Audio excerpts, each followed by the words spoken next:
Of Hype City, what's going on? How are we doing? Hey, What's hey. yo, man?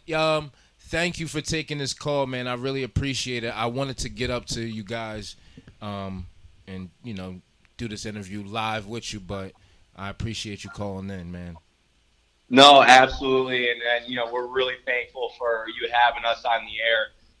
Eventually we're gonna make our way down to Philly, so maybe we'll have to set something up in person. Definitely, definitely.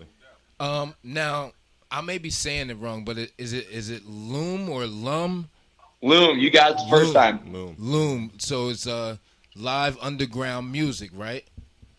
Yeah, so we originally went by our acronym of Live Undiscovered Music. Then we kind of did some rebranding and really took it under like a single name moniker, I guess as you will, just cut down a little bit of confusion with our users. Yeah. Right.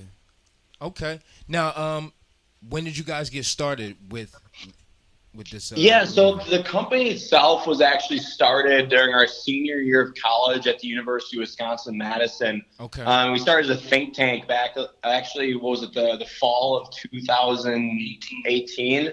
And we originally were looking at industries that were rapidly expanding, but didn't necessarily have business models that were up to date. And, we had a lot of, really good friends that were in the music industry back in Madison, but, we saw a lot of the struggles that they were experiencing firsthand. So, we kind of took all that into consideration, started looking at Spotify in particular and all the, financial issues that they're experiencing with their business model. And, Right. what we actually ended up finding is that 99% of all music streaming is really only of the top 10% most corporate and mainstream tracks, which means that ultimately only 1% of artists are actually able to make a material income from streaming their music. So our goal essentially was, how could we not only go about solving a lot of financial issues that are plaguing a rapidly growing industry, Right. but also how could we solve the frustrations from the majority of their users, chiefly, the emerging independent artists who, they want to get their voice out there, they want to create a brand around themselves and actually be able to, directly connect with their fan base at a more personal level. Definitely. So we ran a pilot application for a little bit on the Madison campus, and then we actually just launched our full-scale iOS application about 3 months ago now, so at the beginning of July, and it's been a really, really exciting time for us, both in the development of the company as a whole, but also in the user base that we've been able to see grow. We're actually up to over 20,000 users in the platform. Wow, We've had that's over crazy, 20,000 yo. tracks uploaded since July, so it's been a really, really exciting time. That's dope. Hey. Because that's my next question. I was gonna say how many users, but over 20,000. That's a lot. Yeah. How do you become like verified on Loom? Can you become Yeah, verified? so I mean, everyone's free to join Loom. It's just like any other, I guess, social media network. Essentially, artists can sign up.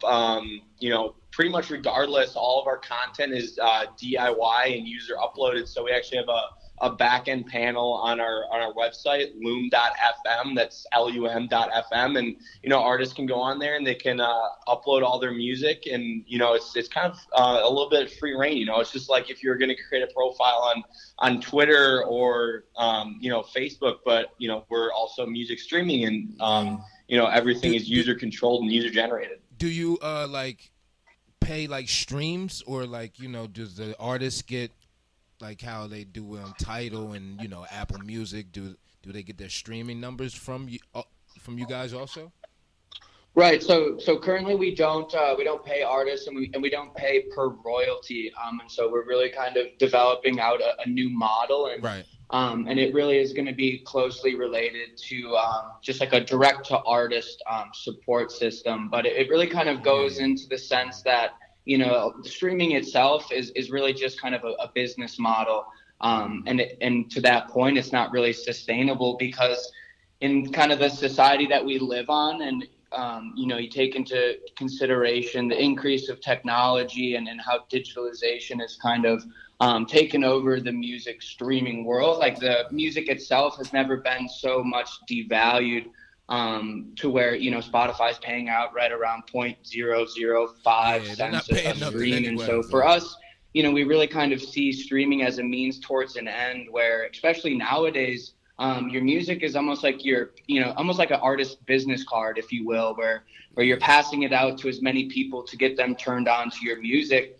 And then from there, you kind of, bring these fans into your own, artist marketing funnel where you're able to establish your brand and do your storytelling and sharing the meaning behind the song, what got you into music. You're really able to kind of humanize yourself because, it turns out the fans actually want to support the person behind the music.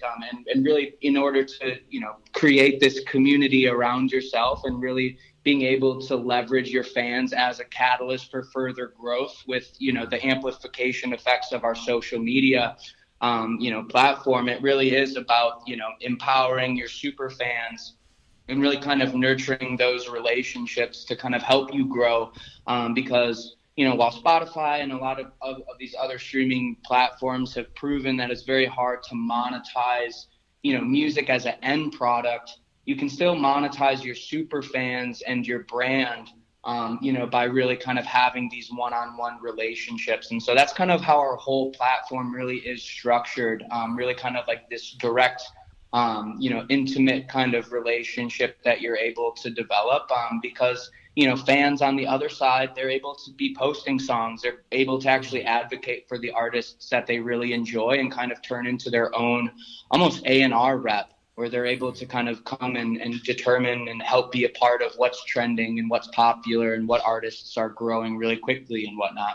Okay. Yeah, Can anybody like join Loom? Like, you have podcasts? Are you doing different genres of music? Like, is it hip hop? Is it just what can join the streaming?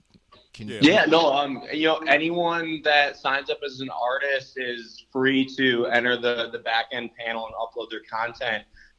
It's kind of interesting, when we started out the company and we launched the company in July, we was pretty genre agnostic. We had a wide array of like indie, acoustic, hip hop, R&B, EDM, trap, like pretty much ran the gamut of genres. But then we started seeing like really explosive growth, specifically on the artist side in individual cities like Philadelphia, like New York, like Atlanta. And it's, in the last, probably about 2 months, I'd say the majority of the content that has been uploaded and the majority of the music that's been uploaded is hip hop. So there's been a really explosive, just emergence of hip hop on the scene. And, obviously that's, probably where most of our target demographic kind of ends up, aligning itself. So it's been exciting to see that. yeah.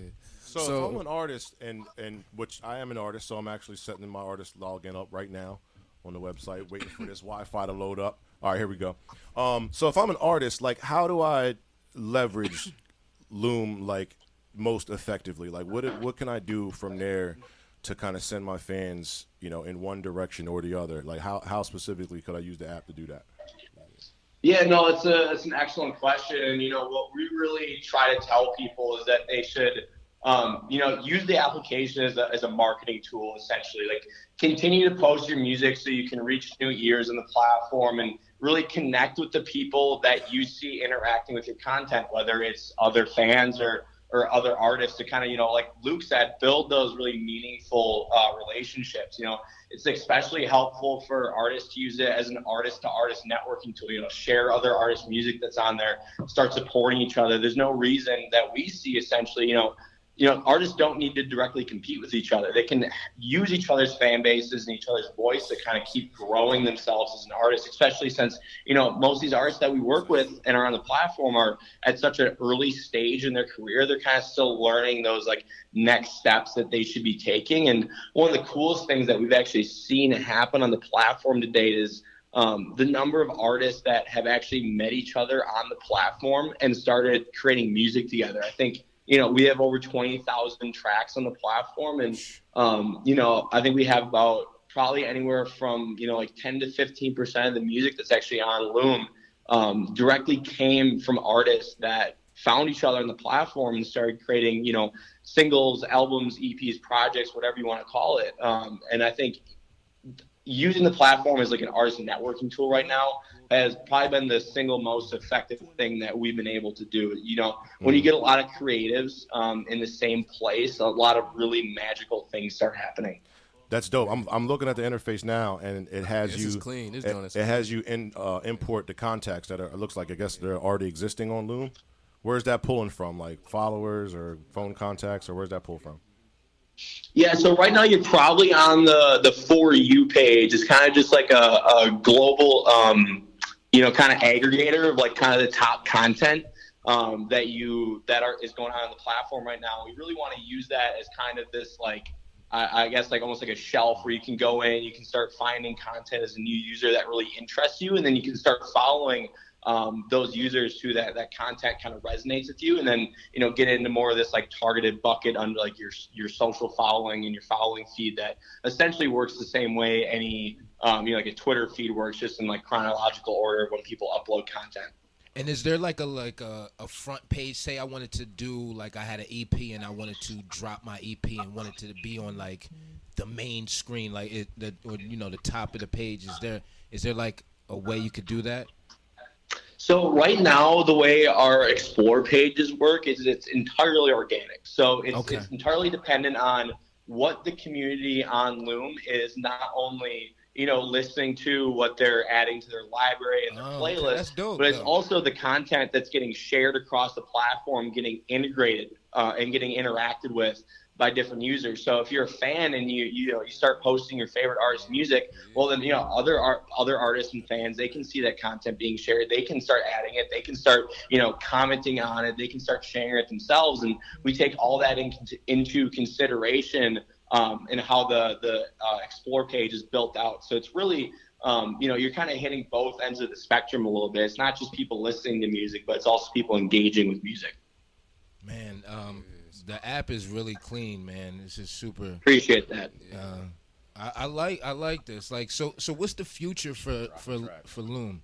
Like, what's the future for you guys? I'm over here dropping tracks. I love it. You know, the future is really kind of it's really kind of open-ended in the sense of you know, long term.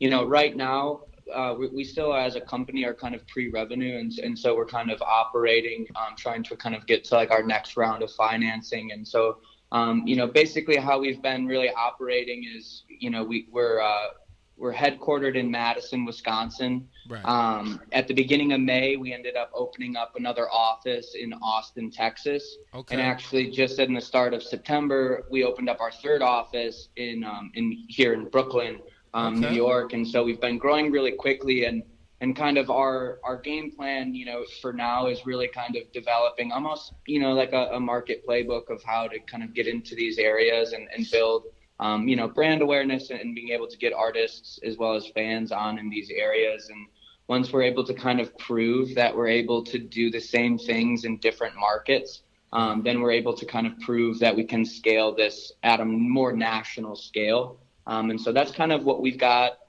more long term. We're actually right now working on implementing different kind of monetization elements, as well as kind of like a more gamified experience. Actually, you know, what you can kind of see on the application is we actually have like different badges and milestones that we highlight for the artists, and so we're building out kind of more things on that on the product development side of things. And so that's dope. I guess to answer your question, we got a lot of things. It's all about growth, baby. A lot. So you said you got an office in Austin, so I guess y'all do like the festival down there. You probably have a stage and all that good shit down, right? We'll have a few fun updates coming shortly. Yeah. So one of the things is we have like a really targeted market approach. You know, we started the company in Madison. We were heavily involved in Milwaukee, Wisconsin, which actually has a pretty unbelievably healthy hip hop scene there. And then we're also, you know, up in St. Paul and Minneapolis pretty extensively. And, you know, we enter these different markets, and we essentially use the platform and the company to start deriving value back into the independent and emerging music scene here, whether it's through, you know, connecting artists with each other, connecting them to different resources such as, you know, government organizations that can help them, different studios that can help them grow as an artist and with their sound. And then we like to get, pretty heavily involved in live events as well. Our partner back in Madison, Frank Productions, which is actually they're a subsidiary of Live Nation Entertainment. And we have a really, really great working relationship with them and partnership with them, both on the strategical and promotion side. And we're actually one of the sponsors of Freak Fest this year, which is a Halloween festival in Madison that has over 30,000 attendees. And because of our partnership with Frank Productions, because of our relationship with them, we were actually able to sponsor the festival and have our own stage there. Which is really exciting. But because, our platform is super organic and Frank can actually, use the platform to see artists that are blowing up in certain areas, they actually ended up booking not only our stage of all Loom artists, but other than the headliner, who's Lil Yachty, the entire stage is all Loom artists now. So being able to use instances like that and use our platform to start deriving value back into, the individual cities and then also the artists themselves is also kind of a long-term goal of ours. We like to say that we're more than just, a digital platform. We bridge the gap between the digital and the physical in a lot of different senses. That's dope, man. This company. Yeah, quick question. Is there a way to customize your URL? Sorry, I didn't catch that. Is there a way to customize your profile URL? Your URL, like your handle? Yeah, for Yeah, so if you navigate into your profile, so it's in the upper left-hand corner, in like the hamburger menu is what we call it. You can go in there, and then there's like an edit profile option in the upper right-hand corner. I see it. Yeah, everybody signed up. Will it be on Android? Yeah, so we actually have some pretty exciting announcements coming up pretty soon about Android. So be on the lookout for that. Okay, because I have a Samsung, so I'm not on the iPhone tip. So I can't download it, but I did download it on my iPad. So I definitely got amazing. This nigga, See, that was the thing is all the founders were just Team iPhone, and so all right, I see what you're doing. So. You think this is a game? But man, before we get out of here, I want to ask you guys this question since you guys are into the music. I always ask artists this question, but I ask you guys this question. Just say the world is ending and you run upon a record store and you can grab 3 albums to listen to for the rest of your life. What would you grab? Oh, okay. Let me think. All right, I know one for sure. "Man on the Moon 2" by Kid Cudi. That's probably a must for me. Okay. One of my personal favorites. Okay. I like it. That's the first Let's Cudi see here. Yeah, first one. He said, "Man, Kid got him stumped here." Shit's burning down. The shit's burning down. Let's Gotta see. grab I'll them probably and go. do.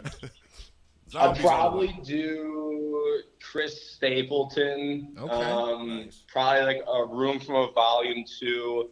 That's a big. Okay. I'm a big fan of that one. Okay. You And got then one more. I'm gonna have to go with the Loom album for this last one for sure. Hey, you have to plug the Loom. Chakra Man. 4 by respect Landon Devon. If you, I 100% recommend go listen to that. What is it? It's What is it absolutely again? unbelievable. What is it again? It's called Chakra 4 by Landon Devon. He's a Madison-based artist, hip hop, R&B. Guy is unbelievable. Okay. We're gonna check that out. Hey man, I wanna thank you guys for calling in. I really appreciate it. Everybody here, it's like 5-6 people here. They all got the app, so you can see their music on there. And yeah, we definitely got a link, man. And definitely link up and the office in Brooklyn, go right? go over some things, man. I would like to meet you guys in person. Yeah, absolutely. And, a big shout out to Money Carson for putting us in Connect. We do appreciate it. I saw money on the app. That's family right there. Yeah, but no, we have a ton of artists down in Philadelphia, and we've been meaning to, we're finally out here on the East Coast. We've been meaning to take a trip down there. So we'll have to stay in connection and set something up for sure. Definitely. And look, and when you open the Philly office, there's people in here that definitely can help you with that. So, but I thank you guys. I appreciate it. Awesome. Hey man, thank you so much for having us on. Definitely, you. man. Take it easy, man. Thank you. All right. Take care. Peace. That was the co-founder and they of Loom Music.